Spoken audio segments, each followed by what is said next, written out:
Hey, and we are once again joined by the Doctor of Dialogue, Lori Mulvey, my partner, my wife, the person who I didn't tell this story. Did I tell the story about how you taught me about personal trouble? I kind of did. Lori teaches me many, many things about, about life. So in fact, I would say that I commonly take your ideas and turn them into my own. This is a conversation that we have on a fairly regular basis, but I give her credit as often as I possibly can. But the problem is almost every cool idea I have, I got from her. So it's hard to just give her complete credit everywhere that it's due, a degree to which it's due. Okay, so here are a couple things, right?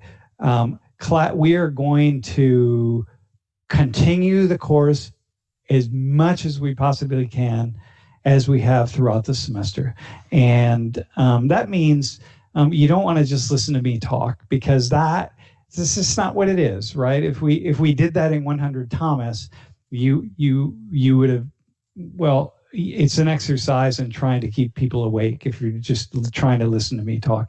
And so what I want to do is keep it as dynamic as possible.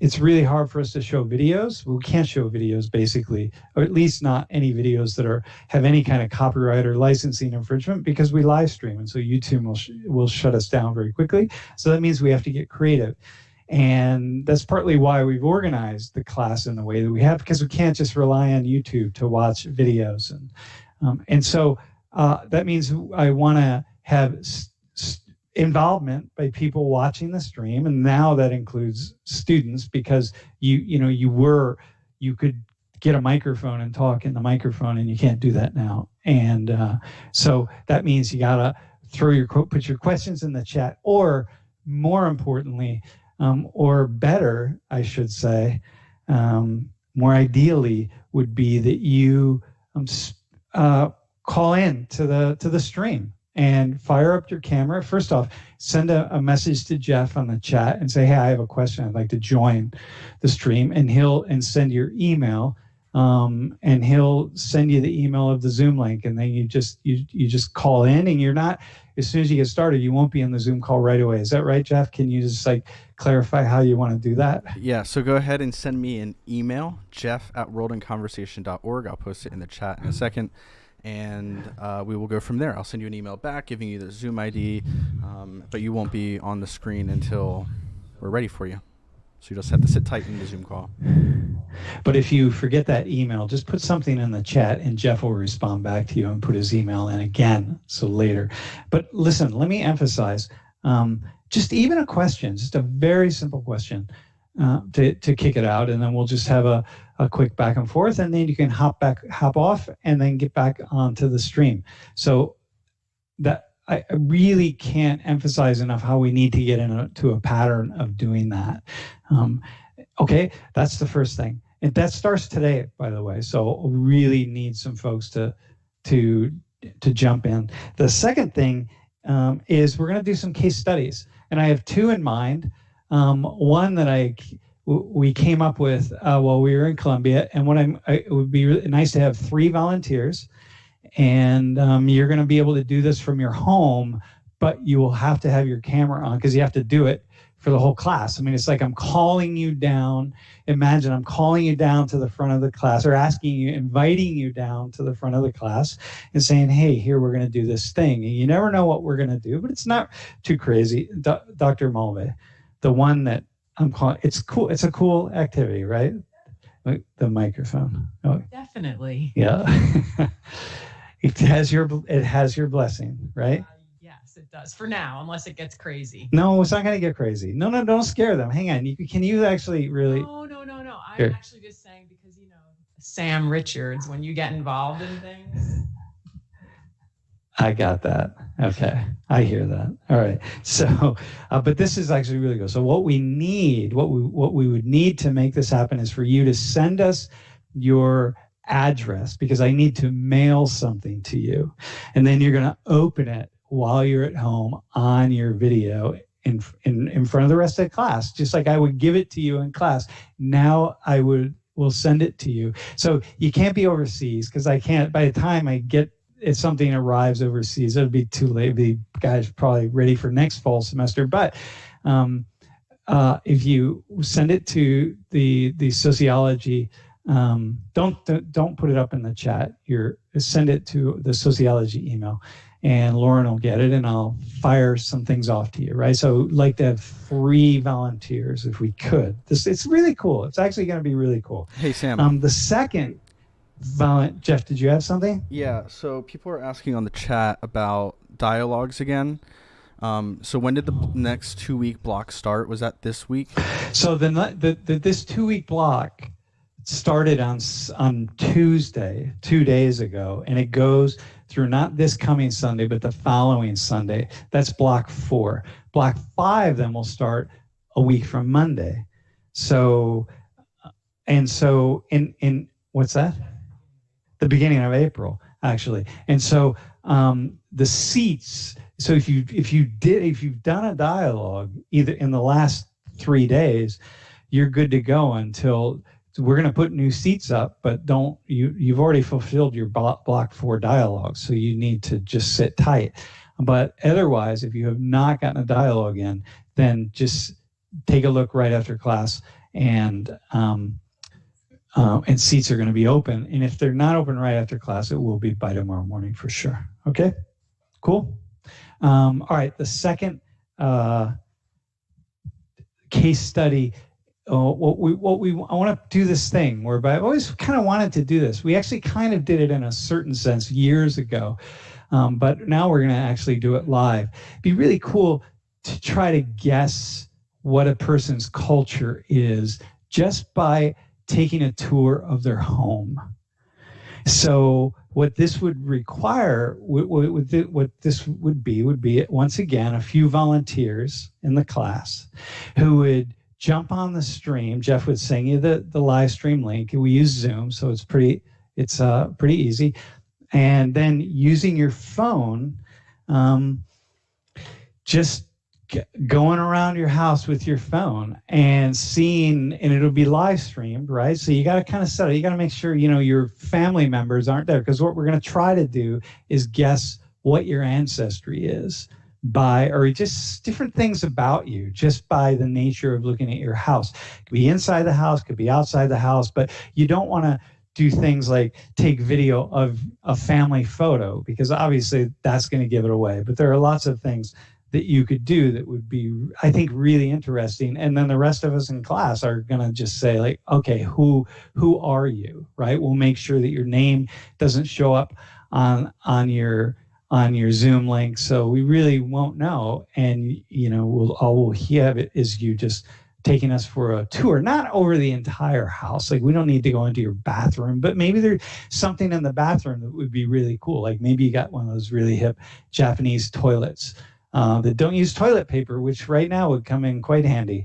So the idea would be you take a short tour of the house and try to challenge us. So challenge us to figure out some things about your culture and about who you are, just by the tour. And again, you can decide what those are, but you could like in our house, we have a lot of things from different parts of the world. And so, you know what I mean? We could take them on a tour. What's that? No, over here, Greg.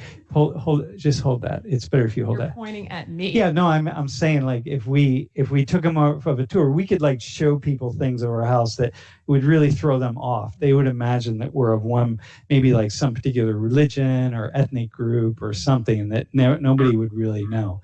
So anyway, so we need some volunteers. We'd like to invite you to do that. I think it's a really cool case study. So if you can make that happen, that would be awesome. Okay, cool. So what do we need? We need send an email to the class email and just say something about what your house, like what it is that you'd be kind of showing. Just give us a sense of what you see and what you could do, because we want to see if we make it work. Okay.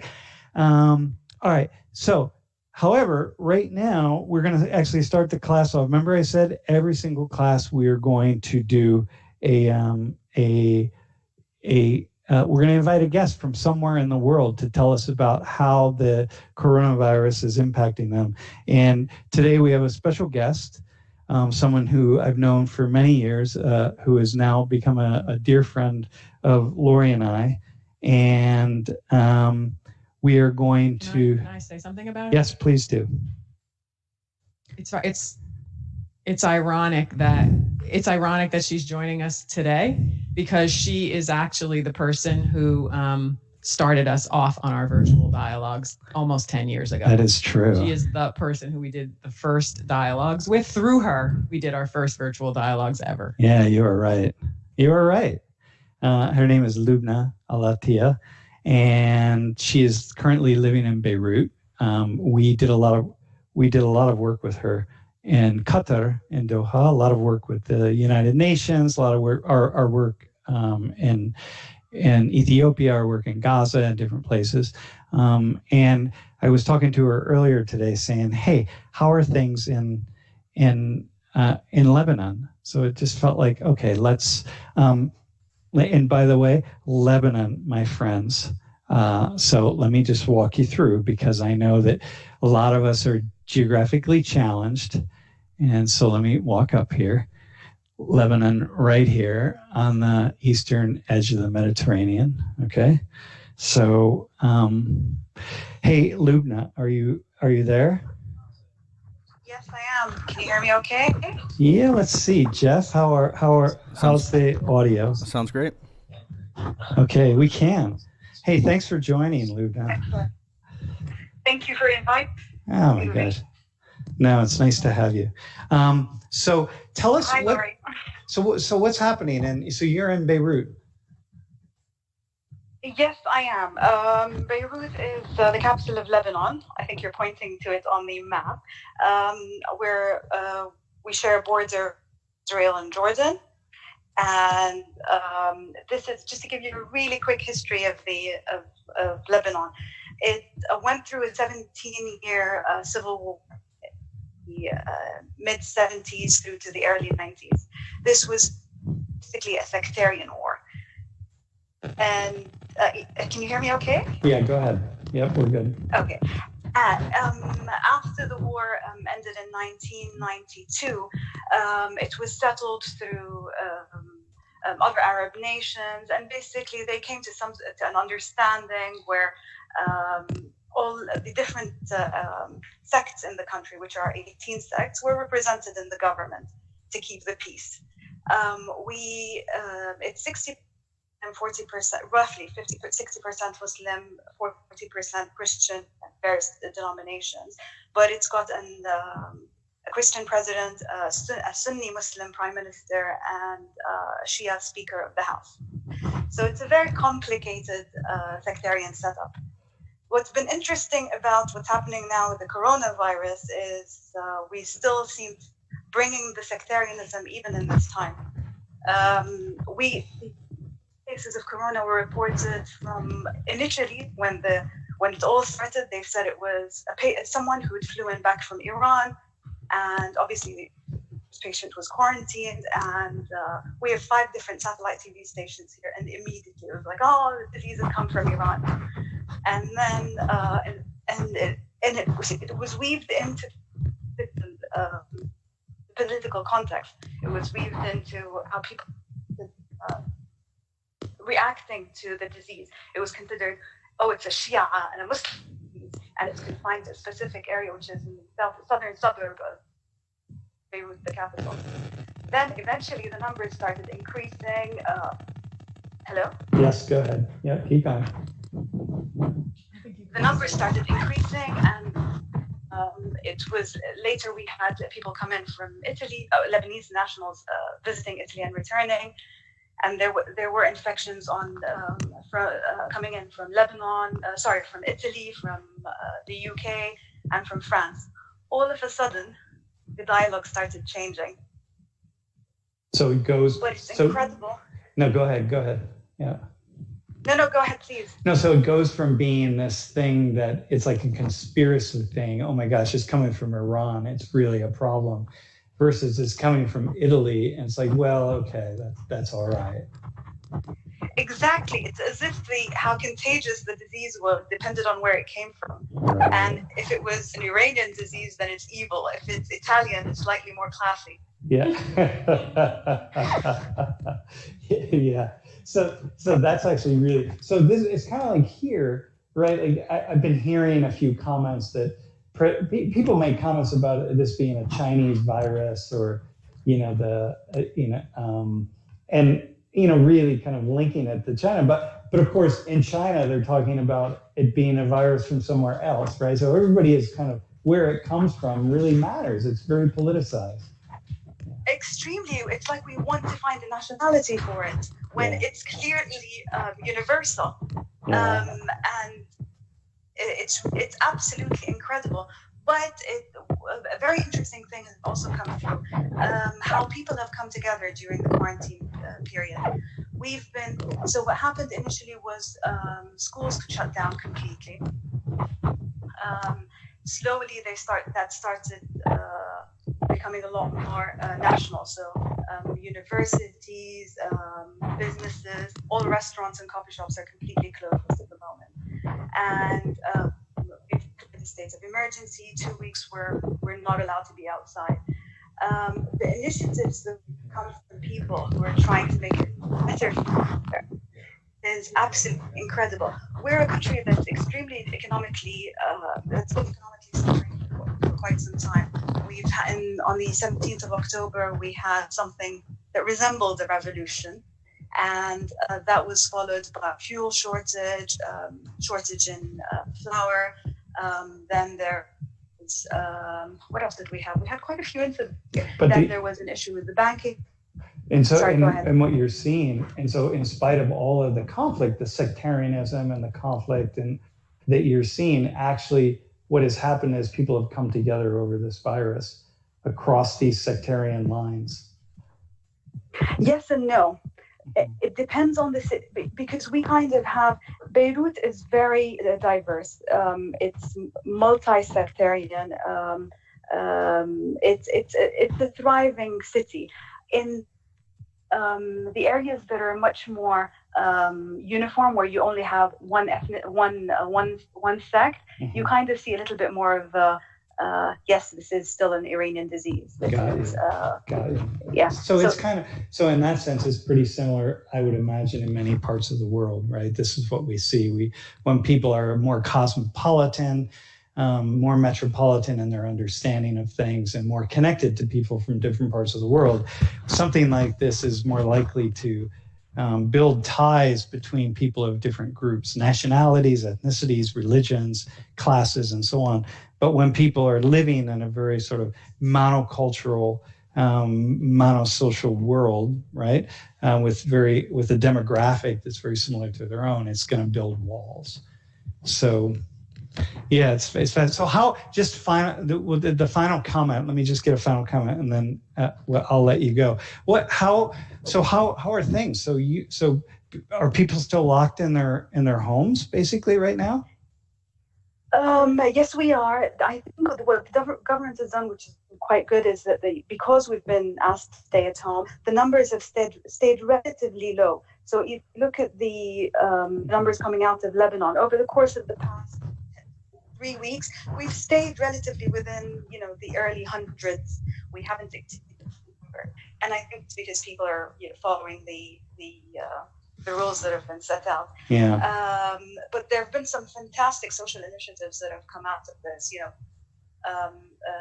Sending out food packages to people who are from the city. Mm-hmm. There's even been an initiative because the fear, the actual alarm started when they thought if the numbers would grow as fast as they were growing elsewhere, we wouldn't have the medical capacity to keep up. Yeah.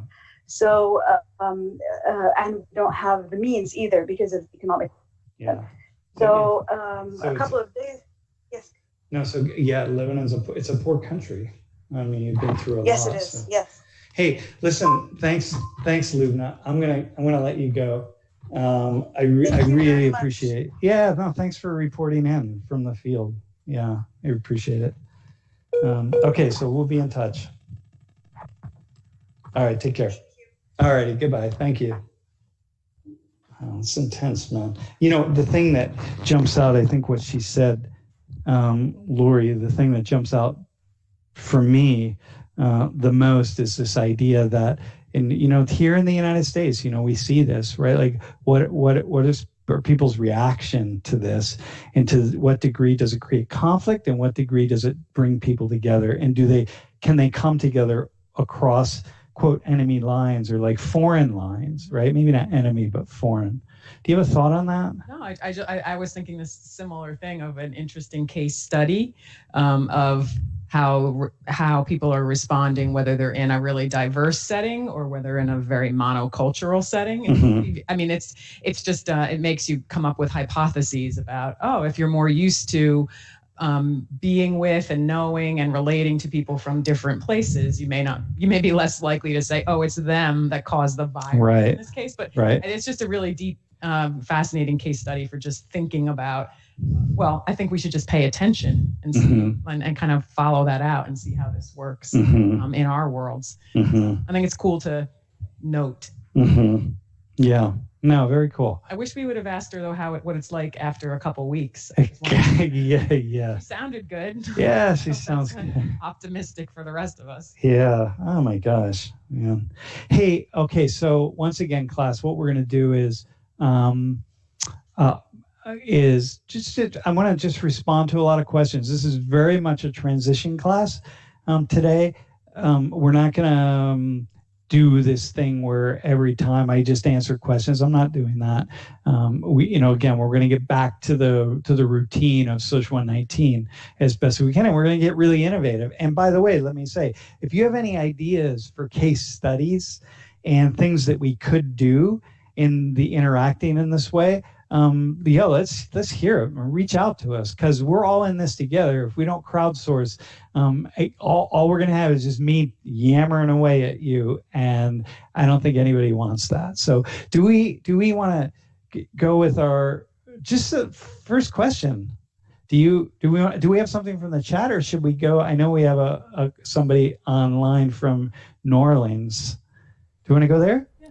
Hey Jeff, let's bring our guest in. So can you hear me? We can hear you. Yeah, we're there. What's up? All right. First of all, I want to say it's a pleasure to speak with you. I've been watching you. This is my second semester in your class, so I've been enjoying it. If I don't catch it live, I catch it on the repeat. So Hey, first, wait, let me just say, hang on. So what's your name again? I'm Stephen. Stephen and you're currently in New Orleans. Correct. Yeah. And so, wait, so you're not a Penn State student? No. And how'd you find the class? Like, how did you? Well, I saw your TED's talk, and then I looked you up, and then I saw that there was a bunch of videos. And so I started looking at them, and then I realized there was a live class, and I was like, all right, let me start tuning into that. So, yeah. Oh, yeah. Very cool. All right. Very cool. So Jeff put word out, hey, we need some people to ask questions. And you said, all right, I'm in. Let's go. I'm in. I love it. So, okay. So my question is this. I think, first of all, the United States has surprised me in the fact that they're actually doing a lot of things I never thought they would have done because of the economy, just especially down here in New Orleans, we're based on a lot of tourism, and they straight up shut the bars and restaurants down, and the hotels pretty much are everybody's hurting right now. And I'm impressed because that is the livelihood of a lot of people down here. So the only question I have as far as the local and federal government is, I don't know if they put out why they're reacting this way. Because we had like 2 weeks ago on Bourbon Street, after they canceled all the Irish parades and everything, people were still out. I mean, it was like a normal Friday night. It wasn't as busy because conventions had canceled and the parades weren't around, and so now they've shut everything down. So I'm curious, do you think that they did a good enough job explaining why they don't want people intermingling? Because I think they took their time on that. Yeah. Yeah, that's okay. So first, hang on. Let's go back for a second, because this is actually another report from the field, right? But it's from the United States. So you're telling me, I mean, I've been on Bourbon Street, right, on a Friday night, so I get a sense of that. So you're telling me it's basically dead. Oh yeah, it's dead now. It's like nothing's open. Are you not allowed to? Are you not allowed to go? I mean, you're allowed to go, but they cleared out, like, I don't know if you've been down here, like the last day of Mardi Gras at 12 o'clock, the police come down the street and say it's over and clear everybody out. They did that on a regular Saturday night.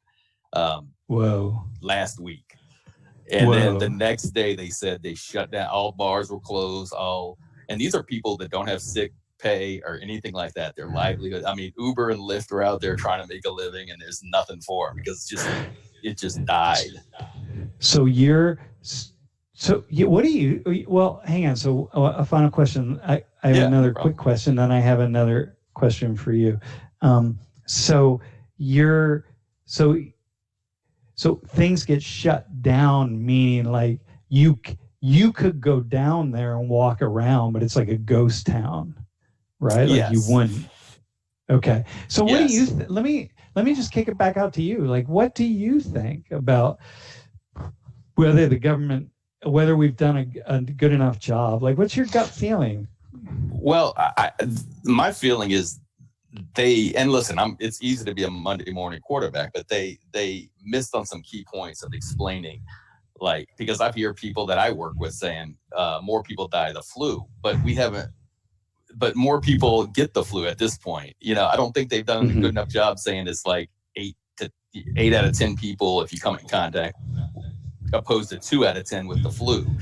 And then I don't think they explained that they're worried about overwhelming the hospitals, because that makes sense to quarantine. If you're worried about so I just think they missed on those couple of points. They didn't get it out there well enough. So here, Lori, I'm going to respond, and then you can respond. Okay, I'd like to hear what you have to say. So here's my take on it. Right, as an instructor of a really large class where I'm constantly trying to get information out to people, like, listen, here's the syllabus, read the syllabus, here's the rules. Like, we're going to put new groups up just today, right? I've said in several different ways, like, hey, the new groups are going to go up on Friday. The first thing I get on the chat is like, when are the new groups going up? It's just like, it's just trying to get basic information to people is just immensely difficult and very, very complicated, in spite of all of the media possibilities and the possible ways in which we do this. So this is actually, now we're back to sociology, the basic sociology of what I was talking about on Tuesday. It's really hard to convey fundamental information. And then when the information is connected to facts, whatever those facts are, and we're increasingly in this world where people are in these more complex and convoluted ways, having these ideas that there are no facts, everything is relative. And then we have, people in charge who are really saying facts are all just created and made up and whatever you want them to be. And it's like, oh my God, no, there are some things that are facts, like we could argue that the color of that logo behind you is black, white, and something else. Some of us could say gold, some of us could say yellow, some could say green. If you're colorblind, you could say it's blue. I don't know, but like gold, yellow, greenish, like which one is it? Well, we can argue with that, but we get a sense of the tone of that, right? So I think that it probably wouldn't matter what the government said, especially given all the means of communication that we have, and the web and the internet and radio and television and perspectives, and then the political agendas that people have. They want to critique the Democrats, and the Democrats want to critique the Republicans, and some people just want to critique everybody. And so then we just keep throwing new information out there, and then nobody really knows what to believe, right? My Lori here, by the way, says, like you say, hey, this is like, you're talking about, dude, just do what you should be doing all along, which is wash your hands and don't go outside if you're sick, or don't whatever, right? Like, anyway, do you have a thought on this beyond what I just said? I have lots of thoughts, but I'm going to just, the one thing that it's making me at least want to say in this moment is, besides everything that you did with like the complications of information, is really epidemiologists and immunologists and scientists and statisticians, like we don't agree exactly on well, one, we just don't have the information, right? So I've heard a lot of people say, well, it's math, do the math, but we don't know the true math because we don't know all the information to plug in. All the variables aren't there. And so we still have to make decisions. This is just like life. You always have to make decisions without all the information. But when you're doing it for the planet, I mean, obviously here we are. I mean, so anyway, I guess that's it's just as soon as you asked your question, I was just thinking, the experts don't agree on what is actually happening. And so how then to agree on what to do is where we are. But and when you say that really quick, I just want to say that you've been trained as a theoretical statistician, right? Like you are a statistician. So you do all this dialogue work, but your PhD is in statistics. Mm-hmm. Yeah, basically. Yeah. Statistics for 5 years. So when you talk about facts and agreement, and you really mean that in a much deeper way than the average Monday morning quarterback. Yeah, and I would say that I'm a little worried about what is being decided as facts and what is decided as not facts, right? So we're in this discussion in much larger ways, but what I worry about is whenever there's conflict and fear and an unsolvable problem in any kind of circumstance, people develop narratives really quickly. Everybody that works with me knows this language really well. And then as soon as you say a sentence, you get put in the this camp or the that camp. And so then it's very difficult for people to actually meaningfully come to conclusions together, because as soon as you speak, oh, that must be what you think, when actually there's a lot of nuance in any kind of issue, including this one. I like the fact that we're saying, hey, stay home, let's see what we can do to stop this, but there's a lot of other things going on. So anyway, that's, as soon as you spoke, those are the kinds of things that I was thinking about. And I think we could it'd probably be useful for us, because this is just going to create more conflict than it's going to solve, to actually let people think a little more and say a little more than just kind of get to these quick black and white answers. Like, I'm either for social distancing or against it. I mean, it's like, come on. You know what I mean? But that's kind of where we go. So one final thing, and then Steve, I want to give you the last comment or say something. Also, at the same time, I don't. I don't know where I was gonna go. What do you have a final thought? No, hang on. At the same time, I know what I was gonna say. Okay. What you said about people's livelihoods are at stake. This is just tremendous. It's so huge, right? So people say, "Oh, is this a conspiracy?" Dude, man, if this is a conspiracy, I don't know who the conspirators are, because basically we're risking we are disrupting the entire global economy, every single person. Nobody's benefiting from this in a deep way, except maybe the people who make masks, right? I mean, no, there are certainly, right? But it's like, holy smokes. So that idea, we think it's a Chinese conspiracy. The Chinese think it's a Korean conspiracy. The Koreans think it's a Japanese conspiracy. The Japanese, it's Japan, and it's a German conspiracy. It's just crazy. So I don't go to that level, but it is really, really disruptive to lots of people, man. Livelihoods, like you're saying, people don't have savings. Like, what do you do? Right? There was a question from the chat that was asked. How does this compare to post-Katrina? Well, yeah, I'll give you. That's a great question. I think the difference between this and post-Katrina, because some people that are losing their jobs right now are saying it's a little bit comparable, but the difference is I don't think, at least I hope it wouldn't take as long, because it took many years to get back to a sense of normalcy here.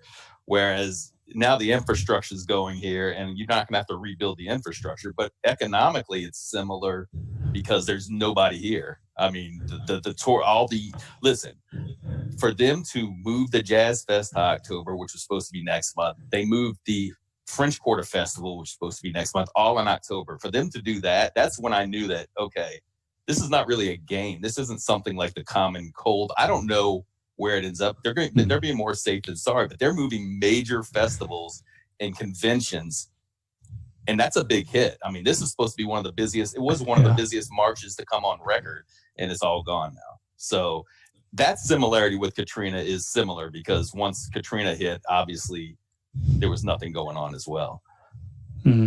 Yeah. And and here's one. In 2008, when the housing crisis hit, we didn't even feel it here in State College. Well, I mean, a few individuals did, but mostly it was barely a blip on the screen. This one's going to be felt really hard because of the nature of, because there are no students, and the stores are empty. Everything, people are going to, the landlords, everyone's going to feel it. So different communities are feeling this in different ways. And I just want to bring you. Yep, go ahead. Yeah, I just want to bring one more thing before you let me go. Is Louisiana, believe it or not, New Orleans, and we're getting hit hard by the coronavirus in New Orleans. I think it's per capita maybe second in the nation to Seattle in transmission. I mean, it's, and I think some of that has to do with the, we just had Mardi Gras a month ago, and nobody really thought about it, but we had people from all over the world coming in, and I'm sure some of the transmissions happen that way as well. So it's just wanted to give you that little bit of information, and I hope to be able to speak, come on here more often if you'd have. It's awesome. Hey, listen, man, thanks for joining. Thanks. Nice meeting you. Really nice appreciate it. You as well. Thanks for watching the stream. Yeah, no problem. All right, man. See you, Steve. Bye-bye. Yeah, take care. So quickly, let me say that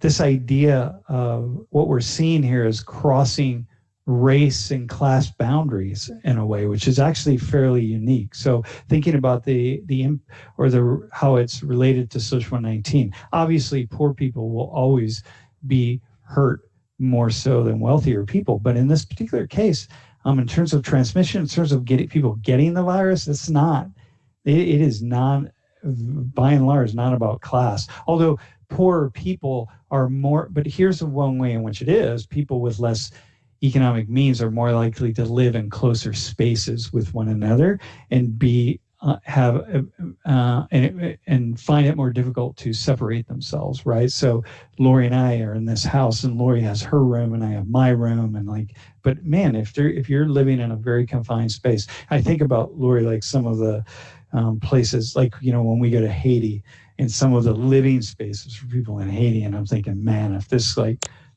digs into Haiti, that's going to be just really tragic. Or like the prison. We have a lot of friends at prisons around the state, and so we've been talking to them. All right, Jeff, we have another question. What do we got? Sorry, my mic was muted. If Tamara could come on camera, or if you just have your question, you want to answer it there, that's also fine. Sorry, every time that somebody joins the call, I have to readjust OBS. Right. So it's going to take a second for me to get everything perfect. But go ahead, Tamara, ask your question to Sam.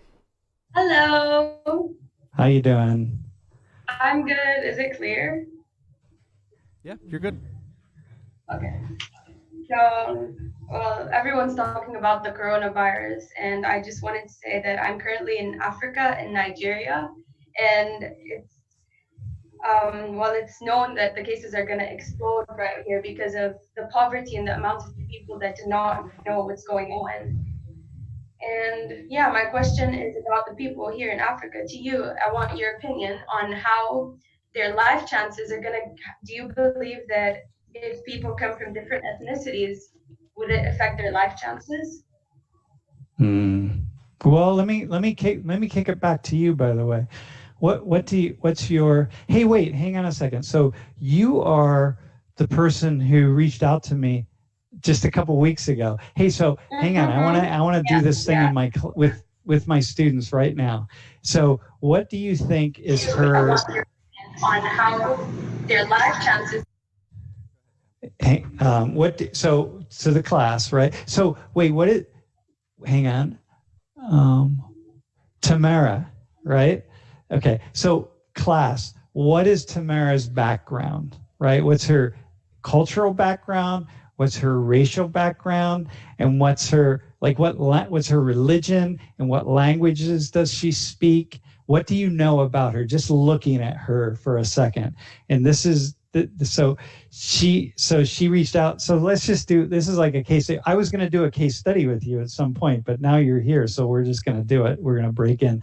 So all you got to do is, How should people respond? how do they respond? Like on the chat, right? What's your gut feeling? Like how, so here, hang on. So say a couple things in different languages and let me see what people get, right?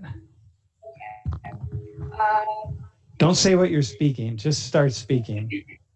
Eu sei cozinhar muitas comidas.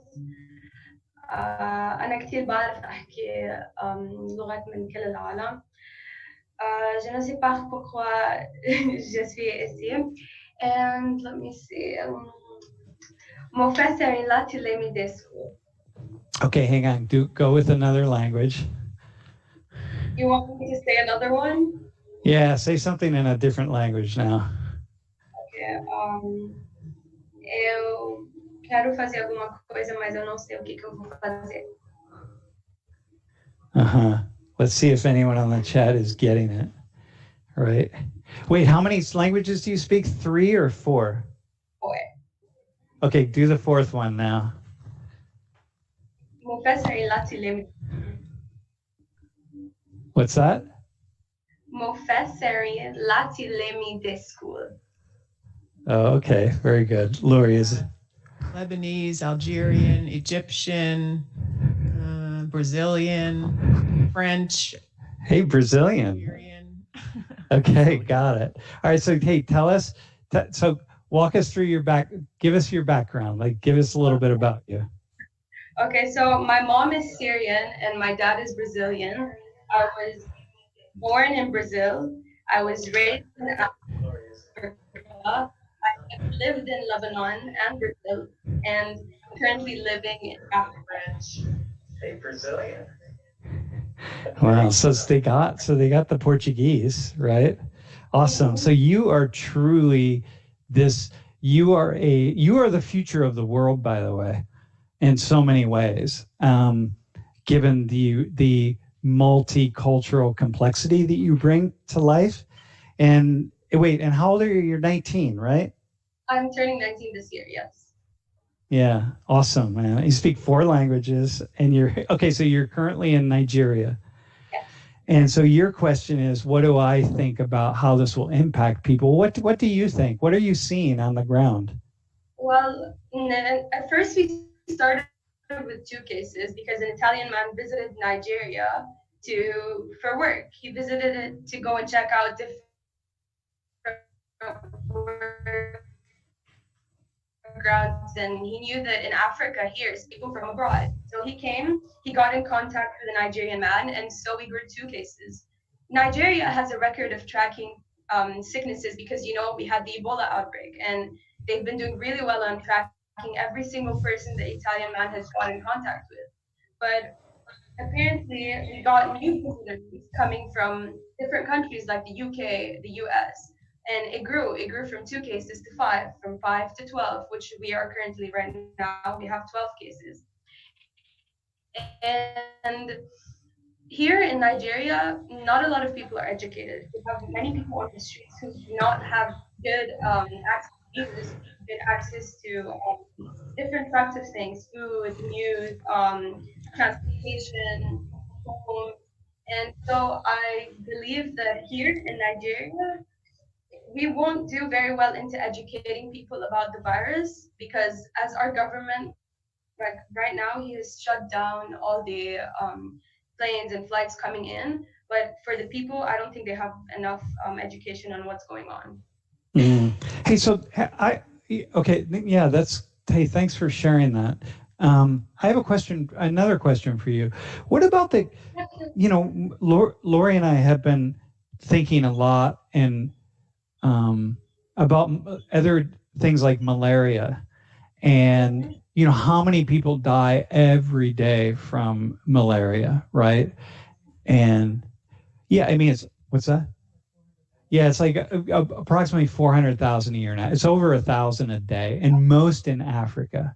So, how are people thinking about malaria versus the coronavirus? Do people talk about that? Because we don't. If that many people were dying every day in the United States of something, we would be talking about it, but we don't talk about malaria. In fact, I would venture to guess that the vast majority of Americans never even think about malaria unless they go somewhere like Haiti or so. Are people talking about that? Okay, so here in Nigeria, especially, to what I know about where I am right now, malaria is not a big deal. Malaria is just Yeah. like common cold for us right now. Yeah. Because the immune system of the people who live here adapt to the environment and how people get affected with illnesses. Malaria, if you get malaria today, you would be fine in the next 3 days because we have the proper vaccines, which is hydrochloroquine in Nigeria, in order to cure that. Don't take it seriously because they know that it's infected so many people, especially here in Nigeria, in Africa. And compared to the coronavirus, they don't see it at all. It's just there. If you get it, you get cured. Yeah, I got you. Okay, and so, but in certain areas where people are not getting cured, because obviously about 1,000 people are dying every single day in sub-Saharan Africa.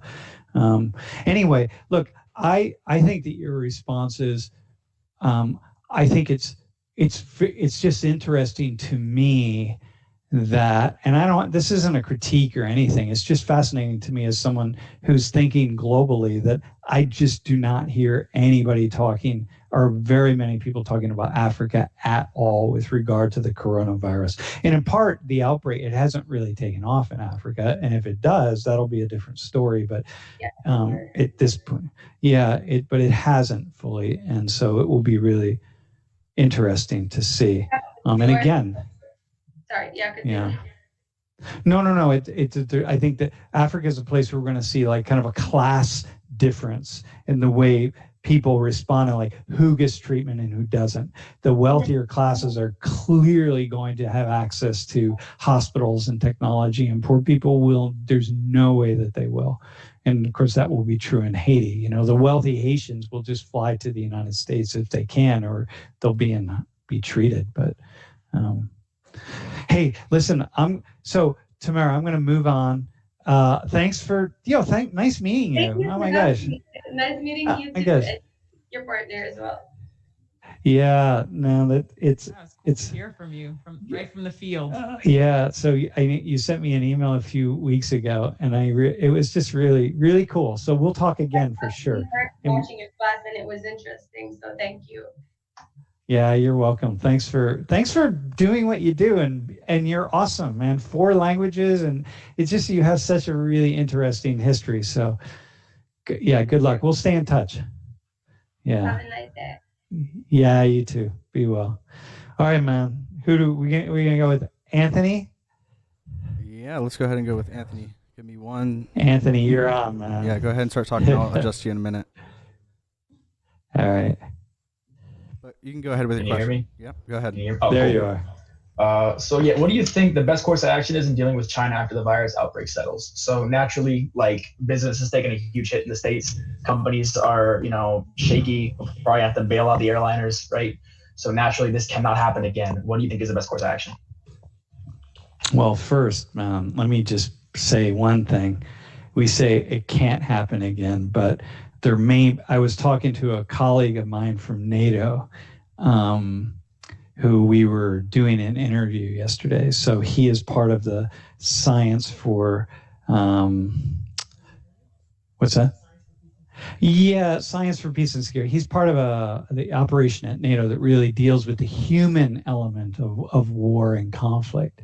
And so Lori and I have been collaborating with him for about 6 or 7 years.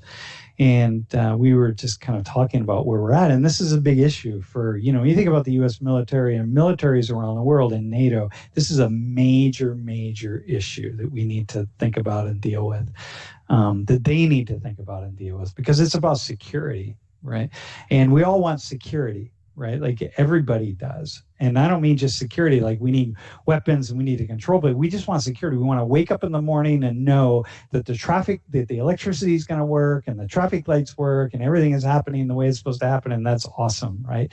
So anyway, he was saying, there's a way in which this is just a dress rehearsal and some things that are to come, and that's not like horribly tragic and like, oh my gosh, this is going to be no. But what we were talking about is, and what he and his colleagues are talking about, we have to be thinking that this will happen, and again, right? This is the nature of this, right? So now we got to just next time deal with it in a more thoughtful, systematic, and proactive way, so that we can work our way through it. And so, the way that, let me just say, if you remember when we spoke with the two people, I'm going to answer your question, by the way, in a second. In a way, I guess I sort of am, but when we spoke with the gentleman, the professor in Wuhan, and then the former Sichuan 19 student outside of Wuhan, who just talked to me this morning, by the way, I was trying to get her in. We'll bring her back in as one of our guests, but, remember what I said, that Chinese, because of the nature of their government, they were able to react to this thing in a way that would be really difficult for Americans to do, like forcing people into quarantine.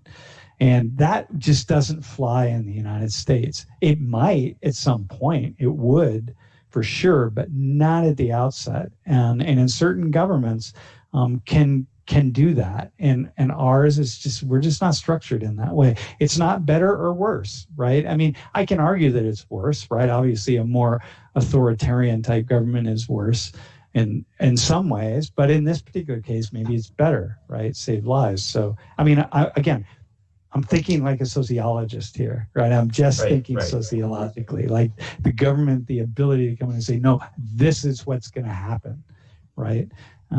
So it may be that what will happen will be that we will learn some things about how we need to make stuff happen. So like we were talking with Stephen about New Orleans, and I said, hey, but can you go down to Bourbon Street? He said, yeah, you can go down, but it's empty. And I'm like, well, but next time it may be, no. You can't go down to Bourbon Street. It is literally sealed off and you will not go down there. And we might get to that in the United States, but it may be that very quickly we'll learn, like, no, you got to do those kinds of things because that's what stops it. Right. So yeah, it's whoa, I don't know. So anyway, can I add one more thing real quick? Yeah. People are asking in the chat right now if you would say it's kind of racist or like improper to call it the China virus, because we have the Spanish flu and all these different things that kind of connotate to people. You think the China virus is? Yeah, that's a cool question. So here's the thing, y'all, right?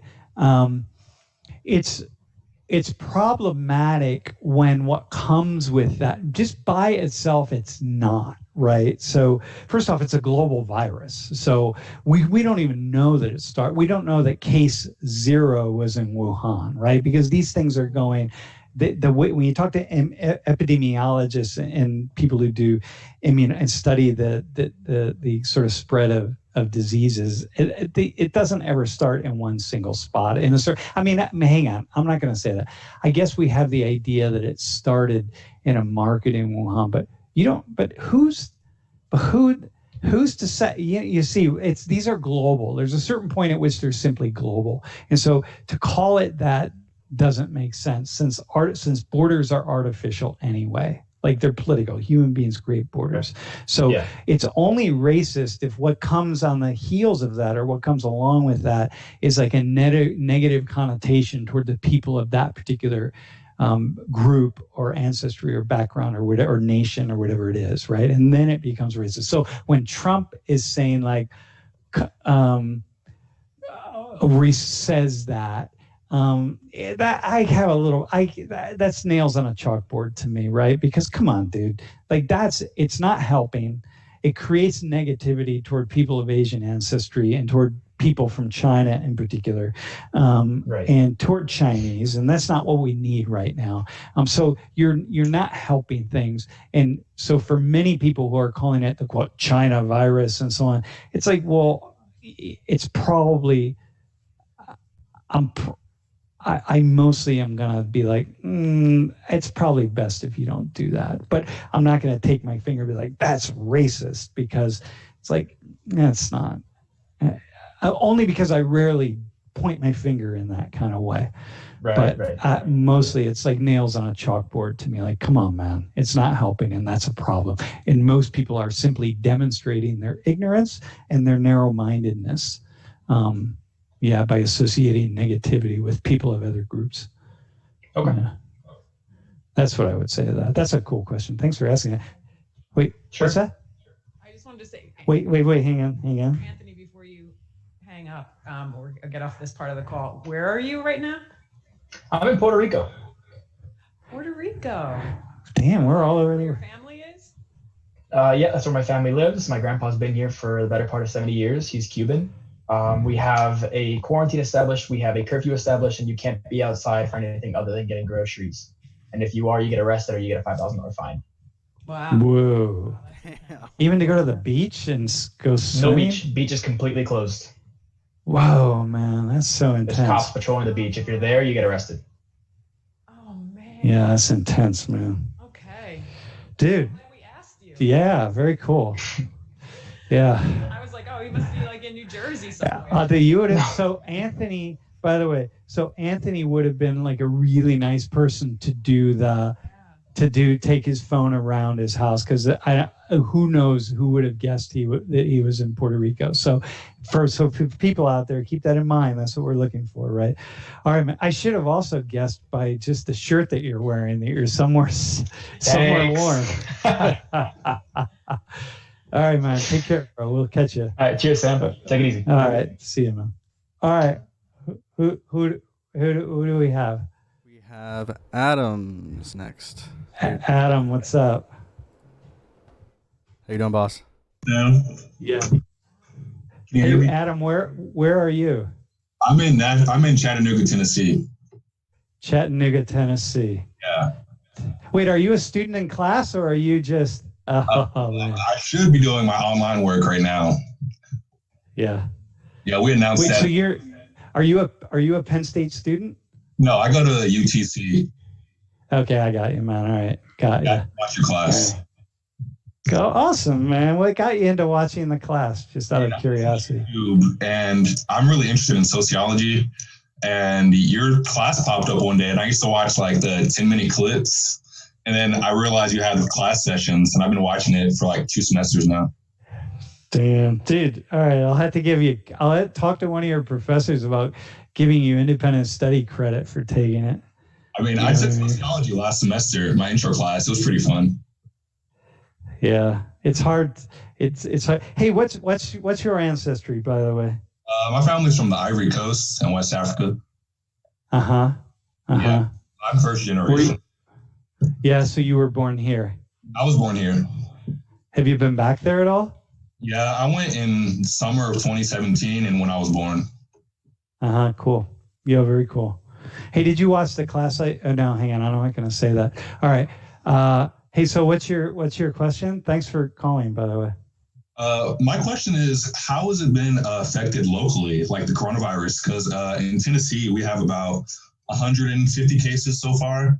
And in the Chattanooga area, we have about 3. And they canceled pretty much classes. And we just have online class like y'all. And they told us that a few days ago before y'all. And the local aquarium here had about 100 people get laid off that were part-time. And I was just wondering if they guys like that. Yeah, that's basically like that's here. It's everywhere. This is why I'm hearing a lot of people talking about like a conspiracy thing or something. And I just want to say to certainly students in the class, listen, man, before you start throwing that out there, just recognize that that's a huge statement to be thinking that somehow someone's behind this, right? And trying to make it, capitalize on it in some way, shape, or form, because everyone's being hurt. Everybody, man. The people at the aquarium who don't have jobs, the people on Wall Street, the people everywhere are getting hammered. So up here at Penn State, So Penn State students, Lori and I will post some video. In fact, Lori took a couple photos the other day just of College Avenue, our main road in town, and it was basically in the middle of the day, basically empty. There were a few cars here and there. It was late afternoon, right? Yeah, okay. So not in the middle of the day, but very few cars. I mean, it's just the establishments are empty. It's just because this is a student town. And so I recognize that for the moment anyway, like I'm a person who I get my paycheck from a public institution and I'm still working. So but yeah, this is how about you, like your family? How are they? My family's from Nashville. I'm just here for school. Yeah. And it hit pretty bad in Nashville. Vanderbilt University actually canceled after just one case. They canceled the rest of us after just one case. Wow. And, yeah, they're done. And it's hit Nashville pretty hard. I'm still in Chattanooga. I'm gonna go home pretty soon. But here, you should know that they kicked students out of the dorms here, right? So you're still in your dorm. Yeah, they're doing that for us for these next 2 weeks. But I actually work here in Chattanooga, so I'm just getting that situated before I go back. And we have about 2 weeks to leave. Mm-hmm. Yeah, it's intense, man. Well, it's cool. Once again, kind of calling in from. I mean, you're reporting from the field in Tennessee. You know what I mean? So I was wondering if it was bad there. Yeah. Hey, listen. Thanks for calling, man. Thanks. I appreciate it. It's interesting hearing from a student at another university. And you said that your family's living in Nashville, and I was wondering how the tornado affected them. Oh, well, we live in the southern region of Nashville. It didn't really hit there. It hit mostly like downtown to like East Nashville. So it hit around the Titan Stadium pretty bad and just like the northern area. So we didn't really get affected too bad. Dang. Hey, so Anthony, before you go, Adams, one quick question for you before you leave. What's one positive thing you've seen from this? I would say it's bringing more people together. Like, such as, what do you see? I would say, or do you have an example? Like, work together, like, actually. Because, like, I volunteer at the local hospital here in Chattanooga that works with the School of Medicine. And they're really working hard to just, like, keep everyone safe. And they're really, like, commending all the employees, even the volunteers like me. That's pretty cool. Cool. Yeah, very cool, man. Yep. Awesome. That's important that we remind ourselves. All right, Adams. Hey, thanks, man. Thanks for calling. Thank you. All right. Yo, is this Frost? Frost is our next guest. Frost, what's up? Damn. Is he on? Frost, you're on, man. Okay. Hi, Sam. So, hey guys from stream. So I'm still in state college, and I'm not going back during the summer because of the virus. So Sam, I have a question for you. So I also saw like lots of chats on the YouTube from like how if we can call it China virus, Wuhan virus from like China is an evil country or something else. So I have a question for you. Like, what do you think? Like, it's a sociologist. So do you think China or its government, it's really like evil or bad? Or what do you think? Oh my God, man! It's fine. Don't worry. What kind I of can question accept is that? any answers. Like okay, here I'm going to give you my answer, right? Yeah. I'm going to give you the sociological answer. Yeah. That I think is actually kind of a fair. It's not a political answer. It's sociological. I know. Yeah. Okay. Look. There's no every government. Oh man, it's just like, how do I say? See, no matter what I say with a response like this, people are going to feel like I'm being wishy-washy. I'm just trying to be a sociologist, right? The government is nothing more than a representation somehow of people that's in charge of the collective good of the people, whatever that is. And sometimes governments are really bad at it, meaning like they're not doing a lot of collective good. They're actually doing a lot of collective bad, like stealing money, right? Because remember, governments are individuals. But the job of the government is to do the best for the people inside of those borders, whatever those is, whatever that would be. And governments do that in lots of different ways. And governments do, people who become the politicians do good things and they do bad things. And that's true in the United States, it's true in China, it's true in Nigeria, it's true everywhere. In the Ivory Coast, it's true in the, you know, the as Puerto Rico is sort of like our 51st state, but it's true in Puerto Rico, right? So in Lebanon, everywhere. So in a way, like, I don't have an opinion on China per se, but, you know, I do know, hey, there are things just like the U.S. government does. So the whalers, for example, like, hey, well, come on, let's talk about that. Like, what's going on, right? So there are all sorts of groups and things that are going on inside of China, just like there are groups and things that are going on here that are treated in negative ways, right? And sometimes really bad ways. So yeah, it's not the same. It's always different. But so your observation is what, Sam? About in response to Frost's question. Well, and my observation is that it's just really hard to say one thing about one particular government without seeing that's what I think. Without seeing the complexity. Go ahead. Yeah, so basically I just, you know, I know like in the YouTube live we have more people than, you know, in terms of hundreds. I just want to tell everyone, whoever is think China's good or bad, it doesn't matter. I just want to everyone know, like, if you want really know about the country, you have to learn to like know it really well, instead of like only getting information from like Western media or Eastern media. For example, when I was in high school, I really don't like America. I think like people in university are just partying, not learning, and in high school everyone is bullying other kids, you know, gunshots and drugs everywhere. But when I came here and spent here for 4 years now, I changed my mindset. I still love my own country, but still I also love United States. That's a, you know, because I think I learned like both countries. So if you really want to make an opinion, the better way is like learn it like from itself instead of getting information from someone else. Dude, wait, so you're a senior? Yeah, I'm a senior. And you're graduating?